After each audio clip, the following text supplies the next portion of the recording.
All right, dogs are barking, and that's time for the stimulus. Let's talk about the stimulus today on today's show. And the White House is now in favor of direct payments. Now, over the past few days, we've heard from President Trump on multiple occasions and Treasury Secretary Mnuchin about multiple direct payments to the American people. Here's what Secretary Mnuchin had considered in speaking to the Wall Street Journal and during his speech last week in front of Congress, that they want a second round of stimulus. However, if you look closer at what he had to say, he said, I think we're going to need to look seriously at whether we want to do more direct money to stimulate the economy, Mnuchin said. But I think it's all going to be about getting people back to work, and we look forward to working with the entire Senate on this. Okay, so what does that mean? Everyone wants to parse the words of what President Trump and the Treasury Secretary are talking about. Will there be direct checks to those who don't have a job, to those people who weren't laid off? Or is this just an incentive program of $1,200 or $600 times 2 for you to get back to work? We don't know how this is all going to shake out. Anyone who says they do is lying. We don't know. We don't know if those people that are on Social Security or disability benefits or any of those other pieces will also be able to get access to this benefit. We don't know. If you look at the House bill that's sitting on the floor of the Senate right now, yes, if you're under Social Security, disability, SSDI, or veterans benefits, you would also have an opportunity to get that stimulus check if that portion of the HEROES Act actually passes. It's highly unlikely that it will. But the GOP right now is incredibly worried about this spending. Look at what's going on over the weekend, and we're starting to hear from multiple different senators on this front. Stimulus options create election season quandary for Senate Republicans, according to the Wall Street Journal. So let's dive into this. Right now, the conservatives are opposed to ramping up more spending on this, and they actually are pushing for lobbying efforts against this bill. Now, Steve Moore, who I've interviewed probably 100 times back on the day on Fox and Friends. Former Trump campaign advisor, economist, I think from the University of Maryland, if memory serves. He met with some Senate Republicans over the weekend. And he's pitched them on basically no additional stimulus, but a payroll tax reduction, which the Democrats oppose. So no real big new spending bill because we're spending too much money, he says, but just a payroll tax deduction so that if you go back to work, your paycheck will be higher. We do know that the White House also supports this. President Trump also supports this. And GOP lawmakers are also considering additional business tax breaks for retaining workers, a back-to-work bonus for employees, and accelerated use of tax credits for corporations. So a way for corporations to accelerate certain tax breaks that they'd have to spread out or push forward other years, they'd be able to accelerate that in this particular year.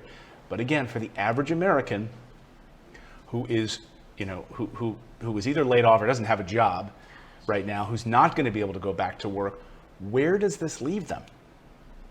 And the answer is, we don't know. No one knows, except those behind the walls of Congress, behind the walls of the White House right now.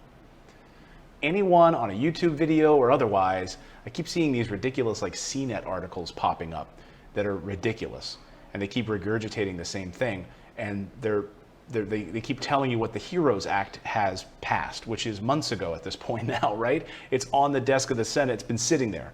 That has not passed the Senate. The president has not signed that.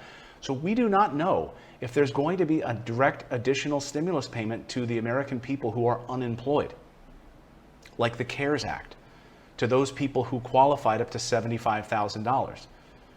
We simply don't know. But we do know that President Trump over the past 72 hours has talked about direct stimulus payments to the American people. And guess what, folks? He's running for re-election. He's running for re-election, and that's encouraging for those who are looking for an additional stimulus because he is hurting in the polls. I mean, I don't care where you're at right now on the political spectrum. Things are not looking good for him. Put on your political hat for a moment. He's had a series of defeats recently, right?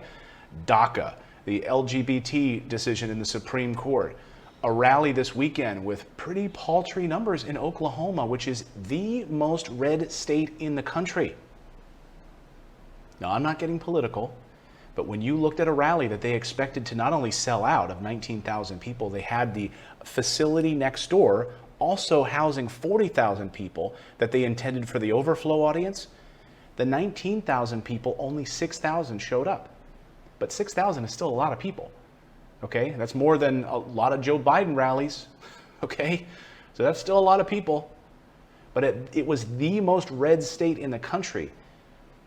And that's how many people showed up in Oklahoma. Oklahoma is the most conservative state in the country. And that's why they wanted to do it there.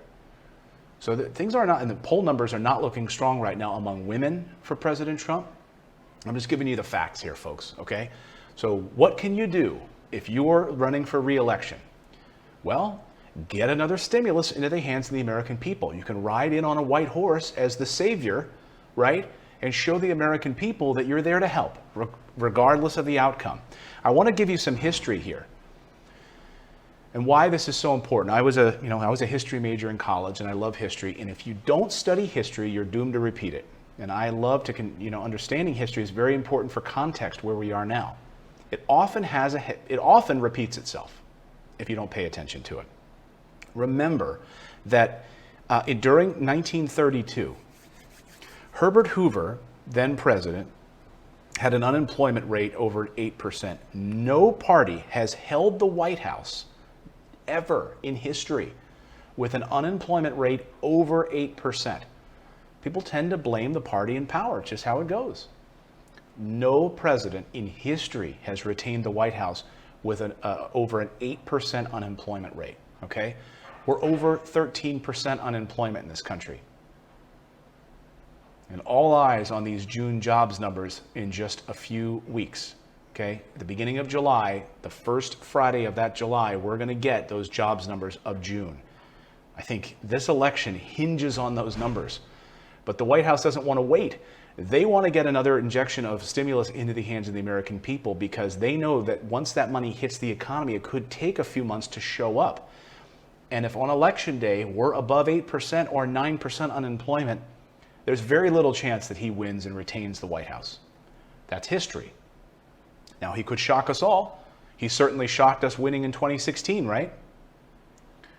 But Hillary was a terrible candidate, so it wasn't that shocking.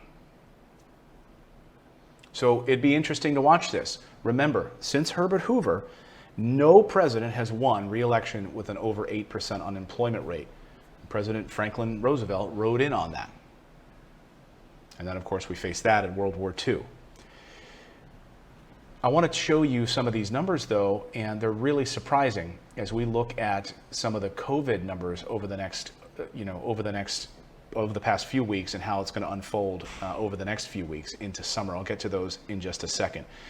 But I want to go back to something that the Fed Chief Jerome Powell had to say about reopening too quickly and not getting an additional stimulus into the hands of the American people, because you have some members of the GOP that are using him as a bit of a scapegoat. They're saying, hey, the Fed is saying we need to not take our foot off the gas right now. We need to keep driving. We can't take our foot off the gas. We need another stimulus. And you have other Republican senators right now, Senator Shelby and Grassley and others, who are saying, well, I just want to wait and see. I don't think we need to write a $2 trillion paycheck. And you have Stephen Moore and others saying, roll this back, just do a payroll tax. I don't believe we need an additional $1 trillion being spent.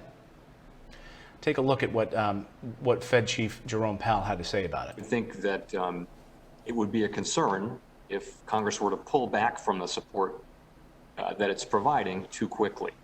I wouldn't presume to prescribe exactly what you should or should not do, but I would say that it would be wise to look at ways to continue to support both people who are out of work and also smaller businesses that may not have vast resources for a continued period of time, not forever, but for a period of time, so that we can get through this critical phase. The economy is just now beginning to recover.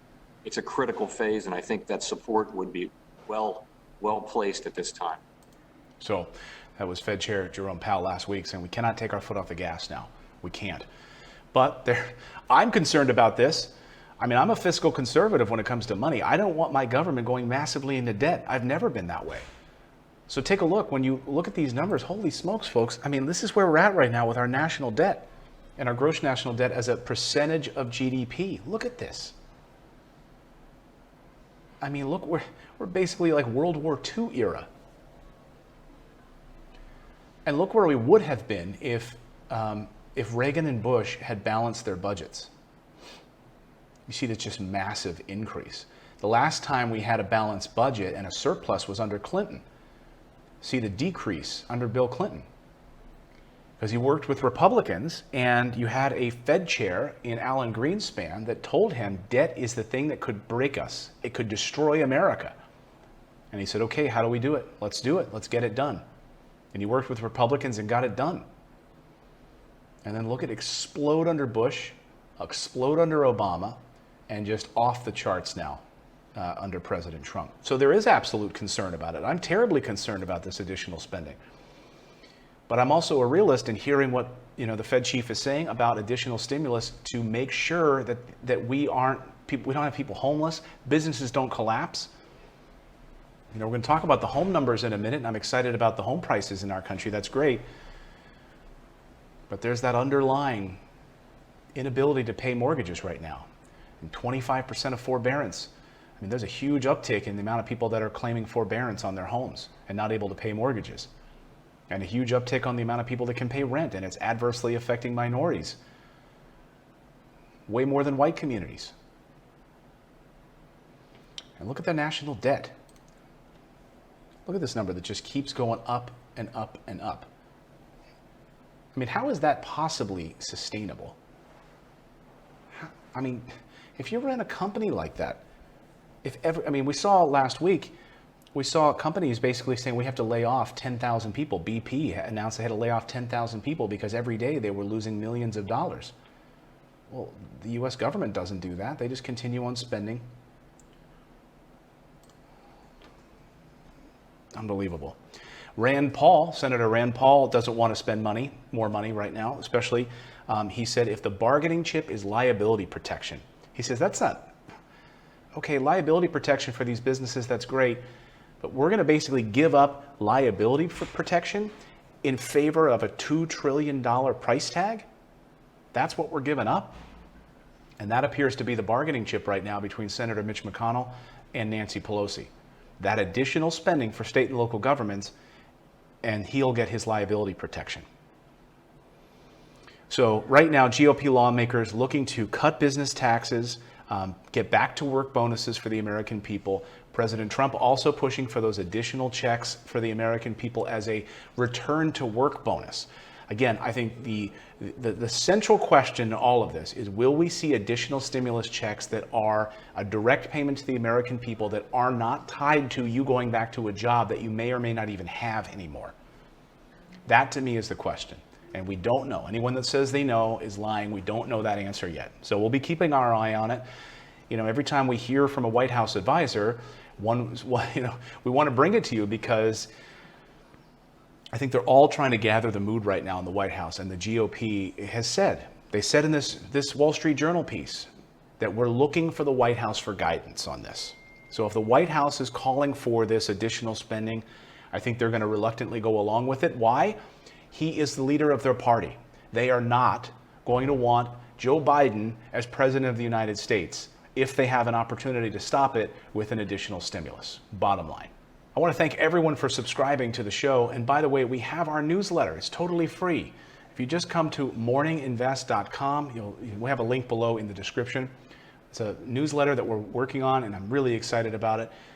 Makes you smarter in 5 minutes a day. Makes you smarter. It's all the financial news that I'm following and tracking, where you can read, in 5 minutes and with a sense of humor, get a sense of what's going on in your wallet, your 401k, the stories that I think matter to you and your family, not the Wall Street crap. I don't care about that. I care about you not making Wall Street richer.